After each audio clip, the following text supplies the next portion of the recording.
And welcome back as we come to you live from German American this morning here on the SummerFest live program. Joining me now, hey, I'm the play-by-play guy, and sitting in the color commentary position is Greg Bateman. Greg, you've been involved with the SummerFest here for a few years now. I have. And, when you volunteer for something, you can never give it up. I know. I've tried. Kind of puts you in charge of entertainment and also some announcing downtown. But let's talk about the entertainment this year. We've got a pretty good lineup of folks that are coming in, and we really invite folks out starting. Well, we got some entertainment with the talent contest tonight, but on Friday night and Saturday, we've got great acts booked this year. And what's really neat about it is it gets easier every year now because people want to do the SummerFest, particularly the local people, and that's what's happening with the Jones Gang.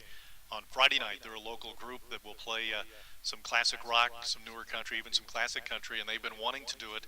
And went down and saw them and said, yeah, let's book them, and I think they'll be great for the people. That's Friday night. Boy, Alan, if the weather could be like this, the entire weekend would have it made.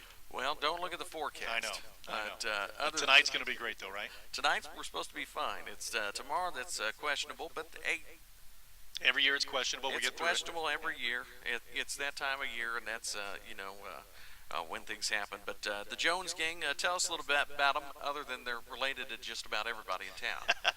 Well, they've been around a long, long time, at least the core group. I mean, even back into the really the late 70s as far as playing bands are concerned. Gone by different groups, names over the years. Uncle Fester is something, a name that was familiar in this area for the last few years, but they changed their name again to the Jones Gang, which most of the people in the band are named Jones. And as I mentioned, some classic rock, maybe some music that you get on the Razor, but also some country music as well. Not just newer country, but some classic country. So I think there'll be something for everybody out there. Be a great night, Friday night, to bring their lawn chairs, and they'll be on stage just after 7 o'clock, sometime between 7 and 7:30. But tonight, I guess you take the stage first with the talent show at 6 o'clock. You got anybody helping you tonight? Darby. Darby's helping you tonight. Darby's behind the camera. He'll help us. So that's always a lot of fun. And then afterwards, something we started last year that's brand new. I know Teresa will be able to talk to this a little bit more as well, but our corporate challenge. All the corporate sponsors for the SummerFest, which has grown each year, they participate in different challenges. If people are familiar with the TV show A Minute to Win It, it's based on that. And last year there was a lot of complaining because it was too physical, a lot of whining, and I don't think Teresa's going to let up on any of that. So the corporate sponsors have gone out and they've got leaner and meaner people to participate, and they're having a lot of fun with this. Well, we might talk about that because it was really interesting, some of the challenges that they had, and you might mention it may be different this year. Yeah, it may be totally different than what it was last year, but last year, do you remember some of the challenges they had? Yeah, I do. And some of the games, actually, Teresa has them very close to her vest, Teresa Nolly, because I think she's given everybody, all their participants, 10 games with which are possible, but only 8 will be selected. So they can practice all of them, but they won't know all of them. But a couple of them last year, you put your arms straight out and try to unravel toilet paper. And that took a long, long time, and there's some weary arms for some folks. Another one, you're standing up and you have to reach down. I think it was a ball they had to get with their mouth, and I don't know, they couldn't bend their knees or something, but it was impossible. And they said, can they be a little bit less physical this year? And I think the answer is no. You become more physical this year, so they've been training and everything else. But I remember Alan Birch did that for Midwestern Engineer. I've seen him running. Yeah. So I think he's training. Well, listen. Alan was fit last year, actually, but he was the one that probably came out most sore, probably because Alan is the most competitive. I mean, he was going to win that thing. He didn't, but he was trying everything he could, and he was very sore afterwards. But you're right. They're training. He's training, and he's going to be there, I think, again, I believe, tonight as well. All right, so that's what we've got tonight. And as we said, the Jones Gang, we do have who they feature in there, and it has Ed Jones on lead guitar, Bonnie Jones, and Ron Jones, Larry Orchard, and Mike Honeycutt. So a lot of Joneses, as you said, and they've got great harmonies, all as part of as what they do, and it's nice to have that local flavor. We've kind of saved Friday night for our local bands, and that's kind of been the scenario through the years. And this looks to be, as you said, a great event for Friday night. They really are local, and also a good thing about them is most of the band members sing lead vocals at times, so it does vary depending on the type of music they want to play, and all of them are just terrific. So I think that'll be great for Friday night. Now, Tonight, after the Corporate Challenge, of course, is our SummerFest auction, which I know you'll be speaking of as well, so we hope that a lot of people will come out for that. We've got some great items. The beer garden will be going on until midnight, starting at 5 o'clock. The VFW sponsors that. And then tomorrow night, we talked about the Jones Gang, but there's some talent before that. We'd like to also get some local talent, people who want to get up on stage and perform, and Bob and Elena Toy, I think they did that last year as well. They want to this year, and we wanted to have them. They'll be on stage at about 6:30, and the Jones Gang will be going on shortly after that, and that's Friday. And again, if we could just have weather like we're going to have tonight, it would be great. But if we don't, still pack your lawn chairs. Those scattered storms, if they do come, you know as well as I do, they'll come and get out of the area fairly soon. Saturday is just packed full of events, but entertainment-wise, the Duke Boys will be in town, and if you haven't seen the Duke Boys, then you don't know what you're missing. The Duke Boys were here. I should have looked prior to coming at how long ago, but my guess is maybe 5 years ago or so. And they were well known then in the areas, 50s and 60s, doo-wop music.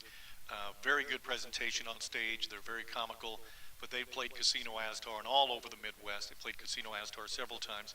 So they're familiar, and people have asked to have them back. Now, what we don't like to have is 1 year they're here, the next year they're here, the next year they are. So we want to have a few years, but we felt it was ready to have the Duke Boys back. We asked them, they were glad to come, and that'll be on stage Saturday night. That kind of closes out the festivities. They'll play from 7 to 10. But prior to that, we have some local acts as well. Starting at 6 o'clock, Gianna Armstrong, Travis Osborne, a couple of local singers that are just terrific. And they'll sing for about a half an hour, and then Jackson Young. I know at some point, I assume you'll have Jackson's interview, right? Later in the program, we talked with him, and he graduated, I believe, 1997. 97 is what your Tribune article said. Yeah, and he will update us on what he's been doing, and we had a chance to talk with him, and we actually will play his song, even though it's country. Well, hey, listen, it's community service, Alan. Even though it's country, we will play it. It kind of fits in with the SummerFest because he just released a video. And the song is entitled Summertime Girls. So yeah, I'm looking forward to that. He's just going to play 3 or 4 selections. He wants the people in this area to be able to hear him, to be able to understand what he's about. And as he kind of grows in the music industry, that now we can start to follow him as somebody that's local. And so we're looking forward to that. Jackson Young will be on stage from 6:30 till around 7 o'clock. Also, if it's too warm for the folks outside, the Markle Singers, as they normally do, they'll be inside the air-conditioned Lutheran Church. That will also be at 6 o'clock, and you know they always put on a tremendous show, local talent, and I think, again, I'm going by your Tribune article, and that's all right now. I remember pretty much a patriotic type right, of exactly, thing that yeah, they put Let together. Freedom Ring or something like that, but they always do a tremendous job, and the Markle Singers will be in the Lutheran Church at 6 o'clock. And then, as we said, we'll close things out with the Duke Boys, and what great response we had from them the last time they were here. It was just a lot of fun. They get people involved. Of course, they have all their different costumes, and just a lot of fun. The Duke Boys on stage, 7 o'clock Saturday night to round it out. All right. Well, Greg, we appreciate you stopping by and taking time with us to talk about the entertainment that you've done every year, and I'm looking forward to a great festival of entertaining events that you guys have put together again. All right, we'll see you tonight, Alan. All right, thank you very much. Greg Bateman has been in charge of the entertainment here for quite a few years. Stick around. When we come back, we're going to talk with Teresa Nolly, who's going to fill in the blanks about everything that we haven't talked about, including the SummerFest auction and all the rest of the events. And I'm sure she'll have a program book ready to cover all that. Ask her about that corporate challenge, too. I'll try to get out of her you're not going to get much out of her, but what some of the events are. But I'm like you. We're probably not going to know until tonight. So we'll take a break, and when we come back, we'll have Teresa Nolly. She's the head honcho in charge of the SummerFest. She's our boss. And she'll fill in the blanks for us. Still to come, also is Mayor Don Bowling and that interview with Jackson Young here on SummerFest Live. We're coming to you from German American Bank on Razor 94.5.